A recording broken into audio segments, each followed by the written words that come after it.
나니까 이게 퓨 가서요. 여러분, 이 엘라 골짜기에서 골리앗 머리를 발견한 모양인데 이마에 박혔다는 거예요. 여러분, 이 엘라 골짜기, 그럼 거기에 돌을 넣어가지고 슬랭, 이거 보니까 깜짝 놀라시야. 짜그랑 깜짝 놀래. 그래서 전부 벗어놓고 이제 평소 자기가 하던 대로 하겠다 해가지고는 물매를 가지고 돌 몇 개를 줍죠. 5개 정도를. 그럼 거기에 돌을 넣어가지고 슬랭이죠. 나니까 이게 퓨 가서요. 여러분, 이 엘라 골짜기에서 골리앗 머리를 발견한 모양인데 이마에 박혔다는 거예요. 여러분, 이 두개골 크기가 꽤 커요. 이 두개골 크기로 비율을 따져 사람이 되어지면 한 3m쯤 된대요. 골리앗 크기쯤 되는 거라. 문제는 이게 골리앗 두개골 맞을까요? 몰라요. 아닐까요? 몰라요. 지가 하나 그래. 그 엘라 골짜기에서 이런 두개골을 보면서 아, 거인족과 싸움이 있었고 이런 일들도 있었구나. 그런 걸 알 수 있는 것이죠. 뭐. 여하튼 이런 걸 발견하게 되었는데 그게 이제 막 넘어지니까 다윗이 가서 칼로 그 머리를 잘라가는 거 아니에요. 여러분, 우리 한번 따라합시다. 모든 문제에는 답이 있게 마련이다. 하나님은요, 답이 없는 문제를 내지 않으셔요. 이런 큰 문제일수록 적중률이 높아요. 그러니까 여러분, 한번 생각해봐요. 골리앗이 크니까 돌을 던질 때 빗나가기 어렵잖아요. 워낙 크니까 표적이. 만약에 이 다윗이 골리앗과 칼싸움에 있으면 죽었지, 다윗이. 그러니까 다 방법이 있는 거예요, 방법이. 그래서 아무리 큰 어려움을 당해도 하나님 뜻밖에 일어나는 일은 없는 줄 믿습니다. 그러니까 지혜를 구해야 돼, 지혜를. 이 다윗이 이 문제를 다 해결했는데 거기 또 하나 좀 문제가 있습니다. 18장 같이 가봅시다.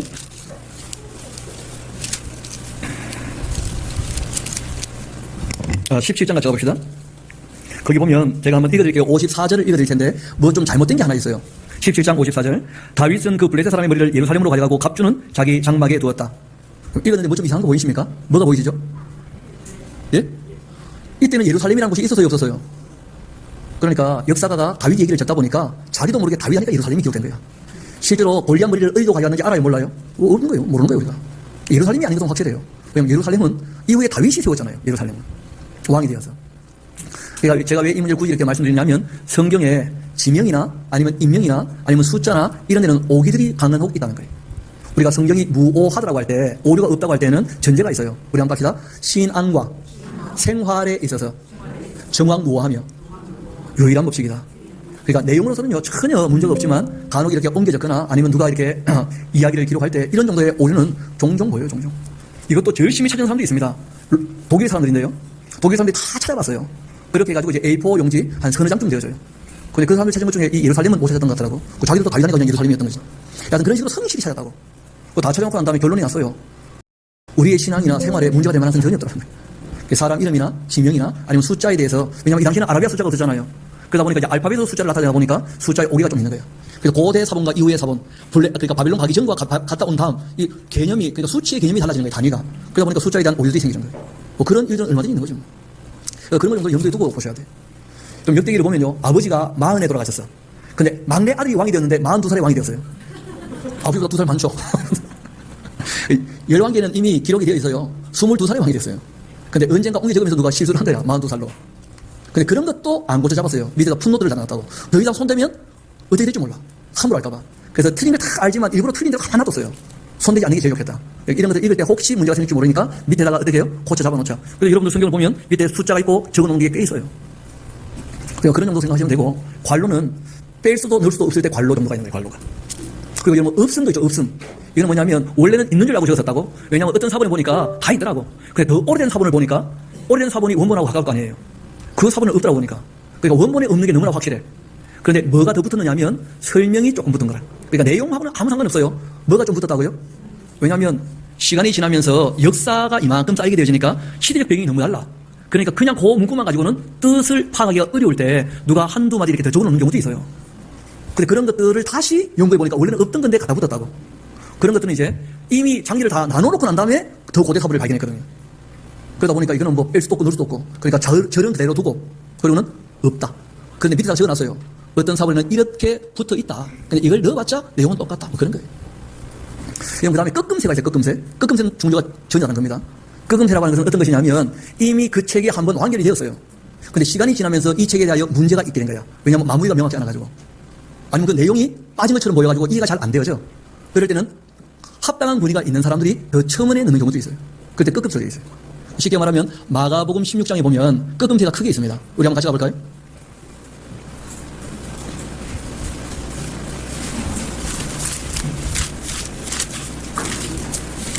그럼 마가복음 16장 보면 9절 끄끔새 보이죠? 보이셔요? 9절부터 20절까지 끄끔새 보이십니까? 이게 무슨 말이냐면 원래 마가복음은 16장 8절 여자들이 몹시 놀라 떨며 나와서 무덤에서 도망하고 무서워하여 아무에게 아무 말도 하지 못했다. 원래 끝났어요. 원래 베드로는 그런 식으로 끝내거든요. 그냥 밑도 끝도 없이. 그렇게 끝냈는데 문제가 생긴 거야. 앞으로 잠깐 봅시다. 아까 우리가 봤던 부분이니까 조금 설명을 한다면 사람의 미혹 중에 기적이나 이적이나 표적이 있었잖아요. 그런데 사도들에게도 나타나요? 안 나타나요? 그러면 사람들이 오해가 생겨. 예수님 말씀 듣기 전에는 사도가 이 일을 그렇게 할 때 큰 문제가 없었거든요. 그 다음에 진리가 전해졌으니까. 근데 예수님 말씀을 들어보니까 사람의 미혹에 주의하라 했다고. 그러니까 이게 사도들이 미혹하는 사람들인지 예수님의 일꾼인지 헷갈릴 거 아니에요. 그러니까 거기에 대하여 누군가는 다시 한번 설명을 해줘야 돼. 그래서 이 꺾음새는 후대에 기록이 된 거예요. 그러니까 베드로가 마가복음을 기록하고 한참 후에 교회가 시끄러워지고 어려워지니까 조금 더 첨언을 하게 된 거예요. 그 내용이 뭐냐면 우리 한번 쭉 내려와서 15절 같이 가봐요. 또 이르시되 너희는 온 천하에 다니며 만민에게 복음을 전파하라. 믿고 세례를 받는 사람 구원을 얻게 될 것이고 믿지 않는 사람 정죄를 받을 거다. 믿는 자들에게 이런 표적이 따른다. 곧 그들이 내 이름으로 귀신 쫓아내고 뭘 얘기해요? 그러니까 사도의 행전에 나오는 이 방언, 이건 여태까지 없었던 방언이죠. 새 방언. 그거는 미혹의 내용이 아니라는 거예요. 새 방언을 말하고 또 뱀을 집어올리며, 여러분 기억나시죠? 이 바울이라는 분이 뱀에게 물렸지만 아무 문제 없잖아요. 그런 일도 있을 수 있다. 그분들은 다 누구라는 거예요? 사도다. 그 사건 있고 난 다음에 하시는 거예요. 왜냐하면 예수님 하셨던 말씀이 기억이 나서. 예수님은 실제로 다 말씀을 해놓으셨거든요. 사도들의 그 역사와 이후에 있을 미혹과 그걸 구분해 볼 수 있어야 돼. 사도들의 이 역사는 표적들은 진리가 기록될 때까지 진리가 진리임을 확증해 주기 위한 표적이었다는 거예요. 무슨 말인지 이해가 되십니까? 그런 표적들은 예수님께서 미리 말씀을 하신 거예요. 또 독을 마실 때라도, 여러분 이 일은 언제 한번 있었느냐 하면 그 성경에는 기록되어 있지 않는데 그 요한 행전이라고 해서 요한이 도미티아누스 왕자한테 잡혀간 적이 있었어요. 바모성 가기 전에. 그때 이제 2번 정도 어려움이 있었는데 하나는 뭐냐면 너희들은 죽지 않는다며, 그리고 독배를 마시게 한 거예요. 독을 마셨는데 안 죽었다는 거예요. 그러자 이분을 끓는 가마에다 집어넣었어요. 그런데 안 죽고 나오셨다는 거예요. 그러니까 이분이 살아있으니까 혹시 독약이 잘못됐나 싶어가지고 사형수를 불러서 독배를 마시는데 죽어버린 거예요. 그러니까 요한이 그를 위해서 기도했는데 살아나게 된 거예요. 그래서 요한이 이 사람과 함께 반모섬으로 기도된 거예요. 그럼 그러지 않았다면 제일 먼저 누가 순교당해야 됩니까? 도미티아누스 왕때 때 요한이. 근데 안 죽으니까 요배당한 거예요. 안 죽으니까. 2번씩이나 죽이고 있었어요. 독을 마셔도 죽지 않았다. 그러니까 이런 보편적인 얘기가 아니에요. 이런 일이 있을 수도 있다 하고 얘기하시는 거예요. 그런 것들이 이제 미혹하는 사람들과 사도들의 이 역사가 헷갈릴까봐 처음은 된 것은 꺾음새로 되어 있어요. 꺾음새로. 그런 정도예요. 좀 더 봅시다.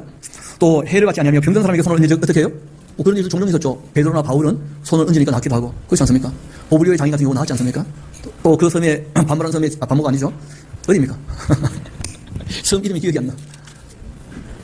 여러분 그 바울이 유라굴라를 만났다가 들어갔던 섬 이름 뭐죠? 예? 어디요? 아무도 모릅니까? 우리 좀 이따 가봅시다, 좀 이따.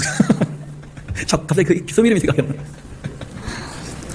답답하면 못 견디니까 우리 사도행전 28년 가봅시다. 27장쯤인가요? 멜리데 섬, 몰타. 멜리데 섬에 이제 도착하게 되었을 때, 그때 이제 병 나왔던 일들이 다 있지 않습니까? 그래서 이런 내용들은 꺾음새로 되어 있다는 거예요, 꺾음새로. 그러니까 성경들을 보면 그런 표현들이 조금 이렇게 있어요. 특별한 기호들은 그런 정도의 내용이 있다는 걸 염두하고 읽으면 크게 어렵지 않습니다. 다시 말씀드립니다. 성도들의 그 신앙이나 생활에 있어서는 어떤 책이라고요? 정황무하며 유일한 법칙이에요. 그래서 이 예루살렘은 실제로는 어딘지 모르는데 예루살렘이라고 적어놓았다. 그런 정도 표시해놓으면 되겠죠. 이유는 딴 게 아니고 누가 와서 물어볼 때가 있어요. 그러니까 성경을 꼼꼼히 보는 분들 중에 이런 걸 딱 발견하고는 의문이 드는 거예요. 그럴 때 대답을 해줘야 될 거 아니에요. 뭔지 아는 사람들이. 저는 참 놀라운 게요. 성경을 한 번도 안 읽어놓고는요. 성경에 틀린 게 하나도 없다고 믿었었어요. 그리고 신학대학 갔다가 선배들이 이런 거 꼬장꼬장하게 얘기를 하니까요. 성경 다 틀린 줄 알고. 그래서 사람이 뭘 안 배우면 멍청하게 되는 거예요. 그래서 제가 일부러 좀 짚어드리는 거예요. 제가 큰 어려움을 한번 겪었기 때문에 그래요.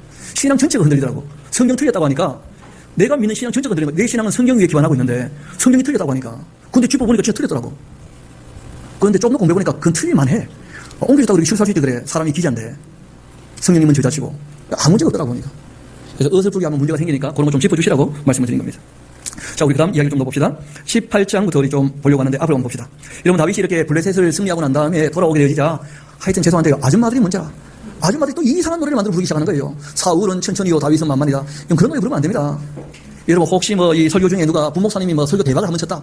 그럼 또 여집사님 권사님 모여가지고 다니면 천천히요 부목은 만만이다. 바로 쫓겨납니다 바로. 제발 좀 그런 짓 하지 마요. 여러분 사람을 비교하는 것 자체가 악한 거예요. 그렇게 하죠. 그것 때문에 사울이 너무 마음이 상했어요. 그때부터 다윗을 주목해 보면 죽이려고 했잖아요. 문제는 사울이 다윗을 미워하니까 그때부터요 사울에게 있던 모든 종이 다 사라져. 미워하면 다 없어집니다. 반면에요 다윗은요 끝까지 사울을 사랑해요. 사랑하면 다 얻게 되는 거예요. 꼭 기억하시라고. 그게 사랑의 능력이에요. 하나님을 사랑하면 하나님의 나라까지도 유업으로 얻게 되는 줄 믿습니다. 그게 사랑의 능력이라는 거예요. 우리 집사람이 피아노를 좀 칠 줄 알거든요. 진짜입니다. 좀 믿어주세요. 우리 집사람이 피아노를 좀 칠 줄 안다고. 그런데 관계가 좋거나 사랑이 잘 이루어질 때는요 피아노 부탁해도 잘 쳐준다고 아무 문제 없이. 그런데 관계가 별로 안 좋아 봐요. 여보 찬송가 몇 장 하면 자기 일은 자기가 합시다. 그러지 않겠어요. 그러니까 미워하거나 사랑이 통하지 않으면 아무것도 없는 거예요. 사랑하면요, 내가 사랑하는 그 사람의 것은 전부 내 거야. 또 나는 전부 그 사람의 것이에요. 이 사랑의 능력이에요. 그래서 다윗이 다 얻게 되는 거예요. 앞으로 봅시다. 이제 이렇게 되어집니다. 사울이 다윗을 죽이려고 자기 딸들을 증품으로 내걸었어요. 참, 이 마음이 그렇죠, 그렇죠. 그래가지고 자기 딸을 증품으로 내걸어서 왕의 사위가 될 사람은 블레셋 사람들 양피를 100개 배워오라는 거예요. 다윗이 그 말을 듣고 가서는요, 200개나 배워왔어요. 200개나. 양피라는 게 딴 게 아니고 생식이 끝인데, 이런 원래 사람을 죽이면 귀나 코를 잘라가는 것이거든. 그런데 양피를 배우라는 말은 뭐냐면 거기서 죽든지 아니면 미움을 받든지, 그러니까 다윗이 죽기를 바랬던 거예요. 근데 다윗은 보통 인물이 아니야. 200개를 배웠다니까? 100개야 장난이지 하면서. 그래가지고 사위가 된 거예요. 첫째는 먼저 시집 갔고 네가 라고 이제 결혼한 거죠. 그런데 신혼 살림을 살기도 전에 사울이 잡아오라 한 거예요. 그래서 다윗이 그 사실을 알고 이제 부탁을 한 겁니다. 나 좀 살려달라고. 그래가지고 이분들이 신녀 살림을 오타방에 했던 거 아닙니까? 그죠? 왕궁 옥상에. 그래가지고 창문에 내렸다라고 해서 도망간 거죠. 그리고는 이제 침상에다가 허수아비를 하나 둔 거예요. 그래가지고 아프다 그러니까 돌아가서 또 얘기했더니 가서 침상채도 들고 오라는 거예요. 그 침상채 들고 왔는데 막 사울이 딱 보니까 이 허수아비 아니에요. 그러니까 막 자기 딸을 저주합니다. 자기 딸을. 그리고 알고 보니까 이제 어디로 도망갔느냐면 사무엘에게 도망간 거예요. 그럼 사무엘의 고향이 라마거든요, 라마. 그래서 이 사울이 사람을 보내요. 다윗 불러오라고. 근데 이들이 라마 나요시라고 하는 라마 바로 밑에 동네만 가면 성령이 임하셔. 그리고는 정신이 헷가닥해요. 그리고는 예언하다가 불거벗고 일어나 돌아오는 거예요. 3번씩이나 그렇게 했어요. 그래서 이번에 사울이 직접 갔어요. 사울 또 라마 나요시 가니까 성령이 임하셨어. 그 정신이 헷가닥 돌아간 거예요. 그럼 우리는 성령만 임하시면 모든 문제가 해결될 거다. 큰 착각입니다. 그럼 지금 이때 이 역사는 어떤 역사냐면 다윗이 준비가 안 됐는데 사울이 다윗을 만나면 사단이 나는 거라. 사울이 죽어도 안 되고 다윗이 죽어도 안 돼. 그러니까 하나님께서 사울의 정신을 어떻게 하신 거예요? 혼미케 하셔가지고 옷 벗고 자기가 왜 왔는지 까먹고 돌아가는 거야. 그렇게 하신 거예요. 그런데 또 라마 나요트에 가면 성령 임하신다 해가지고 라마 나요트 기도회 모임이 또 있더라고. 그러니까 역사를 전혀 모르니까 하나님의 입장을 전혀 고려하지 않으니까 현상이나 어떤 능력을 추구하는 거다. 그럼 라마 나요트라는 말은 그런 것이 아니에요. 그래서 하나님께서 이 사울의 그 칼날에서 다윗을 어떻게 하신 거예요? 보호하셨을 뿐 아니라 실제로는 사울이 아직 살아있어야 이스라엘 나라가 보호를 받는 거예요. 왜냐하면 이때 다윗은 나이가 겨우 20살이었거든요. 20살.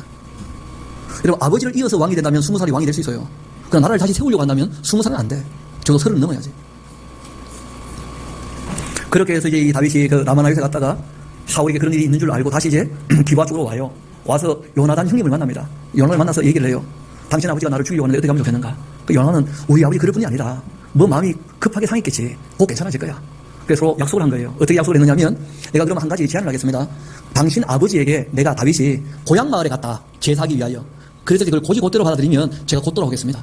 그런데 그것을 사울이 고향에서 반역하기 위하여 세력을 규합하라고 한 것으로 이해를 한다면 그건 나는 돌아오지 못합니다. 반역자인데 사울에게.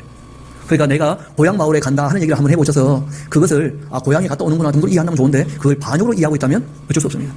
그래서 이 약속을 냈죠. 내가 이제 활을 쏴가지고 이 화살이 참 멀리 있다 하면 도망가는 거예요. 근데 가까이 있다면 와도 괜찮다는 거예요.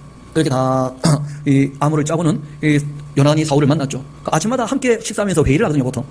근데 그때 이제 다윗이 없는 거야. 그러니까 하루 이틀 없으니까 처음에는 무슨 부정한가 뭐 바쁜가 뭐 그러다가 3일째까지 없으니까 물어본 거죠. 아니 다윗에게 뭐 특별한 일이 없는 줄 아는데 왜 안 보이냐? 나한테 보고도 없이. 그랬더니 이제 요나단이 차차 하면서 저한테 얘기를 했었다고. 자기 고향 마을에 제사로 간다고 해가지고 제가 알았다 하고 얘기를 했는데 아버님 제가 좀 늦었지만 지금 보고 드립니다. 했더니요 이 사울이 이 폐역 부도의 계집에 소생하면서 자기 아들을 저줘요. 다윗이 지금 반역을 꿈꾸고 있고 다윗이 왕이 된다면 너는 뭐가 되겠냐 이 뭉쳐만 하면서. 근데 요나단은요 그런 거 전혀 문제가 없어요. 다윗이 왕이 되고 나는 그 다음입니다. 이게 요나단의 자세였다고. 놀랍지 않습니까? 그냥 지나가게 되면 자기가 원래 왕이잖아요, 요나단이. 근데 요나단은 알아. 자기는 군인으로서는 괜찮은 사람인데 정치할 만한 인물은 못 돼. 왜냐하면 일이 다른 것이거든요. 그러니까 다윗은 정치를 하고 자기는 일을 하겠다는 거예요, 군인으로서. 그런데 뭐 사울 입장에서는 용납이 안 되지. 네가 왕이 돼야지 말이야. 그러자마자 요나단이 너무 마음이 상해가지고 그 활대에 가서 활을 쏘면서 활이 참 멀리 날아갔다. 그렇게 얘기하니까 다윗이 알아들었죠. 그럼 병기받은 잡냐에게 화살을 주워오기 위해서 집에 보내고는 둘이 부둥켜 안고 정말 슬피 울었어요. 왜냐하면 이때 헤어지면 언제 만나게 될지 몰라요. 또 다음에 만나면 적으로 만날 수 있어. 어쩔 수 없이. 다윗이 더 슬프게 울었어요. 더 슬프게.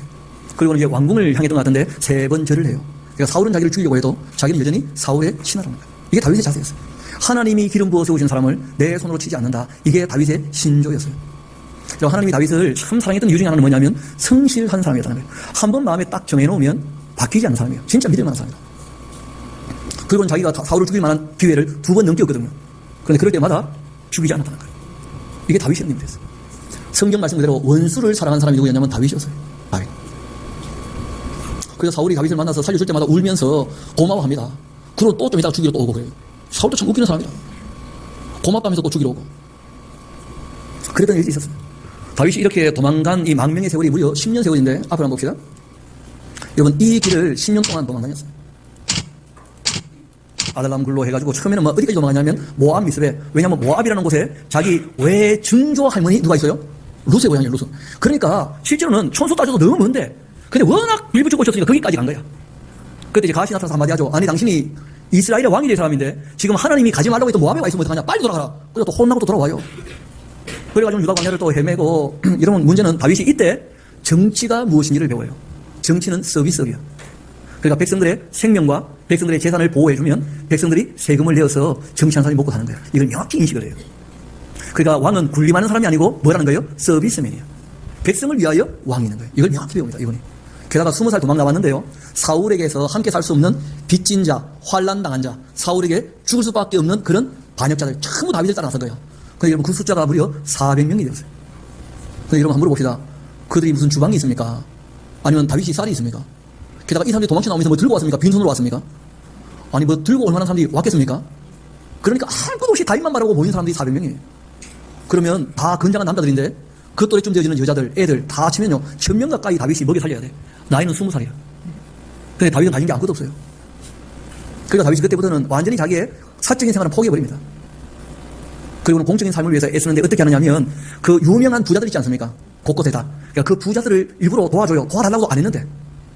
그러고 난 다음에 이제 이 사람들이 뭐 곡식을 거두거나 양털을 깎을 때 가서 얘기를 해요. 간도떼가 와가지고 훔쳐갔으면 다 빼앗겼을 텐데 우리가 보호해줬으니까 좀 챙겨주시라. 좀 좋게 말해서 야랑 들에서 무리 지어가면서 말 그대로 보호자를 자체로 도와주는 것이고요. 나쁘게 말하면 거의 조폭이라. 부탁도 안 했는데 도와주고 돈을 뜯어가는 거예요. 그런데 무리하게 뜯어가지 않으니까 인정을 받는 거예요. 괜찮은 사람이라는 거예요. 그 정도 도와주고 그만큼 가져가는 것은 괜찮다 이렇게 되는 거예요. 왜냐하면 사울이 전부 보호해줄 수가 없었거든요. 다윗이 그런 식으로 이제 먹고 사는 중이었는데 문제는 나발이라고 하는 아주 어리석은 사람을 만났어요. 이름부터가 나발이야. 뜻이 뭐냐면 어리석다는 뜻이야. 아마 옛날에는 이름을 이렇게 지었잖아요. 애를 키우다가 이름을 짓는데 아버지가 아무리 봐도 지 아들이지만 너무 어리석은 멍청해. 그가 애 이름을 김멍청 이렇게 지었다니까. 문제는 이 사람을 도와주고 난 다음에 다윗이 도움을 요청했어요. 그랬더니 이 사람이 뭐라고 하냐면 집 나간 노예가 요즘에 많다는데 너는 누구냐 하면서 다윗을 조롱한 거예요. 사울에게 쫓기고 있는 다윗을. 그래서 다윗이 열받아가지고 성경은 너무 점잖게 썼는데요. 육두 문자를 봐요. 숫자 막 18개를 바라면서 다윗이 뭐라고 하느냐면 서서 오줌 누는 놈 내가 다 죽여버린다요. 그러고 쫓아가요. 그러고. 근데 그때 이제 이 종들이 알아요. 나발이 어디있었다는 거. 근데 다행히 또 그 부인은요. 너무 똑똑해. 아비가일이라고. 그래서 그 부인을 찾아가서 얘기를 해요. 다윗에게 지금 나발이 이런 식으로 해가지고 지금 큰일 났습니다 하면서. 그러니까 이제 아비가일이 빨리 챙겨가지고 무화과 하고 떡하고 막 챙겨가지고 다윗 앞에 가서 엎드린 거예요. 요종을 보시고 용서해 주시라. 다윗 입장에서는 받을 거 받았으니까 돌아가야지. 그래서 내가 너를 보고 돌아간다. 그렇게 얘기를 했어요. 그리고 아비가일이 집에 갔더니 이 나발이요. 혼자 잔치를 벌여놨어. 혼자. 하기야 그 무시한 사람들 옆에 누가 친구가 있겠습니까? 그러니까 혼자 왕처럼 먹고 마시다가 디비져 자는 거예요 또. 그 아비가일은 워낙 지혜로운 여자니까 그때 손을 안 대. 지 혼자 기분 좋아하니까. 다음날 아침에 이제 깨어나니까 한마디 한 거예요. 여보 다윗이 누군데 그렇게 함부로 대했냐고. 어제 다윗이 당신을 죽이려고 했었다고. 이 말을 딱 듣자 나발이요. 뭐? 하더니 얼어붙어가지고 10일 후에 죽고 말았어요. 잘 죽었지 그래. 까불다가 그래. 겁도 많으게 까불고 죽지 그래. 그래 죽었어요 그냥. 근데 웃기는 것은요. 다윗이 나발이 죽었다는 소식을 듣자 아비가일에게 청혼을 해요. 이때 다윗의 나이는 20대 초반이야. 아비가일은 50 넘은 할머니예요. 이게 무슨 말이냐면 지금 다윗에게 꼭 필요한 것은요. 돈 많은 과부가 필요해. 왜냐면 먹여 살릴 사람은 너무 많은데 어떻게 먹여 살려요? 그러니까 제일 좋은 사람들이 누구냐면 돈 많은 과부야. 그래서 아비가일, 아이노암 그런 사람들이 바로 그런 여자들이에요. 그러니까 다윗이 애정이 충족이 돼야 안 돼요. 전혀 안 됩니다. 그러니까 그런 거 다 포기한 거예요. 그렇게 10년 세월을 보냈어요 다윗이. 근데 문제는 이제 10년 세월을 보내니까 더 이상 가 있을 데도 없고 문제는 다윗이 도와주지만 뜯어먹는 것도 한두 번 아니겠어요. 게다가 또 여기에서 명망을 잃어버리면 또 아무것도 안 되잖아요. 게다가 또 다윗이 가는 곳곳마다 사람들이 자꾸 또 보고를 해 사울에게. 왜냐하면 지금 실제 권력을 갖고 있는 사람도 누구예요? 그러니까 다윗은요 실컷 도와주고 난 다음에 또 도망가야 되고 도와주고 또 도망가야 되고 그러다 보니까 이제 더 이상 할 데가 없어요. 그래서 처음 옛날에 도망갈 때 여러분 이 다윗이 얼마나 어릴 때 순진했냐면 20살이니까 진짜 천지분간을 못해요. 그래가지고 자기가 블레셋 사람들 양피를 200개나 비웠었잖아요. 근데 블레셋 사람 아기스한테 가서 나 좀 도와주시오 이러고 왔다니까. 20살짜리니까 철이 없는 거예요 철이. 왜냐하면 자기가 다윗이라고 밝히지 않으면 모를 거라고 생각했어요. 그런데 이 아기스 주변에 있는 블레셋 왕 아기스 주변에 있는 사람이 다 알았다고. 바로 저자가 사울은 천천히요 다윗은 만만히 나던 블레셋의 원수 중에 원수입니다. 그러니까 막 다윗이 깜짝 놀라가지고 하더니 막 침을 질질 흘리고 미친 척하는 바람에 겨우 도망쳐 나갔어요. 아기스가 미친놈이 말이야 지가 다윗이라고 쫓아내. 그래서 겨우 도망쳐 나간 거예요. 우리가 다윗을요 우리가 함부로 보면 안 돼요. 연기의 달인이에요. 아이돌 스타에다가 연기의 달인에다가 싸움 잘하지 용감하지. 게다가 신조를 가지면 지조 있게 지켜나가지. 게다가 어떤 일에 딱 닥치게 되어지면 자기의 사적인 생활을 완전히 포기하고 헌신하고 봉사하는 거예요. 그러니까 왕이 되는 거예요. 그러나 그 개인적인 삶은요, 너무 불행했던 거예요. 너무 많은 사람들이 우리를 보고 있지만 자기의 삶은 행복한 것이 없었던 거예요. 결국 이제 이 사람이 어디로 가게 되냐면 다시 10년 만에 아기산대 가니까 그때는 비로소 알게 된 거예요. 다 사울과 다윗이 원수라고. 그런데 문제는 이 사람이 함께 있지는 못한다는 거야. 워낙 위대한 인물이니 다 아니까. 그래가지고 사람들이 모함하고 해가지고 어쩔 수 없이 아주 변방 시글락으로 가게 된 거예요. 그래서 아주 작은 이 동네 그 말 그대로 사또를 이제 부임한 거죠. 뭐. 거기에서 이제 아말렉 사람과 전투해가지고 전리품을 챙기면 갖다 바치는 거예요. 왜냐면 아기스가 자기를 챙겨줬으니까. 그런데 이 사람이 보고할 때요 전혀 딸리 보고 해요. 내가 이스라엘의 한 성을 쳐서 바칩니다. 이런 식으로. 그렇게 해야 아기스가 안심한다는 거야. 이스라엘과 적이구나 하고. 여러분, 그러니까 이런 것은요, 하나님이 거짓말이라 생각하지 않으시는 것 같아요. 그러니까 사람이 살려고 둘러대는 말, 이런 것들은 크게 문제 삼지 않는 것 같아요. 여러분, 이런 걸 또 잘해야 정치를 할 수 있어요. 그런 면에서 다윗은요, 정치 구단이에요, 정치 구단. 우리는 그런 게 안 돼요, 포커 페이스가. 한 번은 그랬다 그래요. 6.25 사변 때 군인들이 들어와서 도에 밑바닥에 숨겨놨다 그래요. 근데 공산당이 딱 들어와가지고, 야, 군인 들어왔지! 그 목사님이 어려가지고, 좀 전에 나왔는데요, 그랬다는 거예요. 근데 발을 동동 굴린 거야. 차마 거짓말하고 해가지고, 여기 있지만 나갔습니다. 그 목사들은 순진해가지고 이게 안 돼요, 순진이 안 돼가지고. 그게 정치를 못하는 거지. 제가 정치인들 볼 때마다 웃기는 거예요. 어제까지 그렇게 싸워놓고 오늘 또 악수하면서 밥 먹어. 그런 거 보면 참 정치도 특별한 단어가 있어야 되는 모양이야. 다윗은 진짜 정치 구단이에요. 나이는 어린데 30쯤 되었는데 그쯤 해요. 이미 다 파악을 한 거예요. 근데 드디어 이제 이 블레셋과 이스라엘이 전면전이 일어나게 된 거예요. 그때 이제 이 사울 입장에서는 물어볼 데가 없어요. 사울은 이미 사무엘은 돌아가셨거든요. 그리고 자기가 또 한때 처음 시작할 때는요, 하나님 뜻대로 따른다면서 모든 이 박수무당도 전부 쫓아보냈다고, 신뢰반 여인들. 그러니까 뭐 귀신한테도 못 물어보고 하나님께도 못 물어보고 뭐 그런 입장이죠. 게다가 다윗이 도망갈 때 도와줬던 사람들이 있었거든요. 그 제자들을 무려 85명이나 죽였었다고. 그러니까 뭐 어떻게 하나님께 물어보겠어요. 지가 한 짓이 있는데. 그런데 이제 소문 들어보니까 엔돌에 신접한 여인이 있다는 거예요. 그래서 찾아가가지고 이제 사무엘하고 얘기를 하고 싶다 하니까 이 여자에게 쏘은 거죠, 완전히. 야, 물어봅시다. 사무엘이 그 영혼이 땅에서 올라올 필요가 있습니까, 없습니까? 게다가 이 영이 무슨 얘기를 하느냐면 실제로 영이 아니고 이 여자가요, 장난친 것 같아요, 보니까. 결국 뭐라 그러냐면 오늘 너는 나와 함께 있게 될 거라고. 야, 물어봅시다. 사무엘은 낙원에 갔을 것 같아요? 음부에 갔을 것 같아요? 그러면 사울과 사무엘이 함께 할 수 있습니까? 없습니까? 그러니까 그 내용들을 봐도 그건 말도 안 되는 내용들이다. 그러니까 사울을 완전히 조롱한 거예요. 뭐 사울은 그랬거나 말았거나 전쟁할 수밖에 없으니까 전쟁하러 왔죠. 그 전쟁에 이제 다윗도 함께 하기 위해서 올라왔었다고. 그런데 문제는 연합군들이 한마디 하는 거예요. 잘 생각하시라고. 만약에 사울이 죽는 순간 다윗은 이스라엘 왕이 돼. 우리의 적이 된다고. 사울이 승리하게 되면 다윗은 바로 그 옆에 붙어서 우리의 적이 될 거라고. 다 뭐 그럴듯한 말이죠, 그렇죠? 그러니까 다윗은 이 싸움에 함께 할 수 없다는 거예요. 돌아가라는 거예요. 그 아기스가, 야, 내가 1년 동안 너를 지켜봤는데 너는 나를 한 번도 썩인 적이 없다. 1년 내도록 쏘아놓고. 아기스는 무시한 사람이라 1년 내도록 쏘아놓고요. 다윗이 자기를 한 번도 안 썩였대. 그러니까 다윗이 진짜 잘 썩인 거야. 그러니까 너 돌아가라. 미안하다 하면서 오히려 미안하다 하면서 돌려보낸 거예요. 근데 문제는 이 시글락이 돌아와 보니까 아말렉 사람들이 시글락에 있는 다윗과 모든 군인들 가족을 다 잡아간 거예요. 여러분, 이때가 다윗이 젊었을 때 가장 크게 당한 위기였어요. 여러분, 10년 동안 다윗을 따랐던 사람들은 다윗이 좋아서 따른 게 아닙니다. 사울이 자기를 죽이려고 하니까 기댈 데가 없을 뿐이었고, 왜 기대고 싶었냐면 자기 가족을 보호하고 싶었던 거예요. 여러분, 다윗을 따랐던 사람들은 다윗이 중요한 게 아니고 자기 가족이 중요했던 거예요. 여러분, 민초들은요, 자기 가족이 중요한 거예요. 누가 정치해도 아무 상관없어요. 꼭 다윗이어야 된다, 그런 거 없다고. 누구라도 자기를 보호해주면 누구라도 괜찮아요. 그런데 다윗을 10년 동안 쫓아다녔는데 결론이 가족들이 다 잡혀간 거예요. 그러니까 그 자리에서 다윗을 죽이려고 그랬어요. 일어나가지고. 그때 다윗이 퀴즈를 발휘하죠. 잠깐만, 일단 하나님께 물어나보자. 그래가지고 이제 하나님께 물어보게 된 것이죠. 우리가 돈 밀려가지고. 그랬더니 올라가라 하는 그 사인을 받고 올라가서 승리하고 들어오면서 다 찾아오게 된 거예요. 찾아올 때 여러분, 전쟁터에 나갔다가 와가지고 올라가고 하니까 너무 피곤하니까 함께 가지 못하고 기다리던 사람도 있었다고. 근데 그 사람들에게도 똑같이 나누어주니까, 그러니까 싸우던 사람들이 우리는 더 수고했고 남았던 사람들이 왜 똑같이 주냐고 이런 식으로 얘기를 해요. 근데 다윗이 얘기합니다. 앞으로 또 이게 바뀔 수도 있어요, 얼마든지. 그러니까 우리가 싸우고 난 다음에 나누는 것은 똑같이 나누는 것. 이게 앞으로의 우리의 전례다. 그게 다윗이 이제 전례가 된 거예요. 그러니까 다윗은 그런 면에서 정말 공평하게 정의롭게 이 일을 해요. 그리고 이제 다 찾아왔는데 그 전투에서는 결국은 이 사울과 그리고 말기수와 그리고 또 요나단 다 사울 가문은 죽고 말았다는 거예요. 거기까지가 이제 사무엘 상서 이야기. 그거 다 죽었는데 사무엘 하서는 원래 이어진 한 책이거든요. 아말렉 아이 하나가 다윗에게 와가지고는 사울의 죽은 소식을 전해준 거라. 그 다윗이 깜짝 놀라서 너 그거 어떻게 하냐 그랬더니 지가 죽였대 또.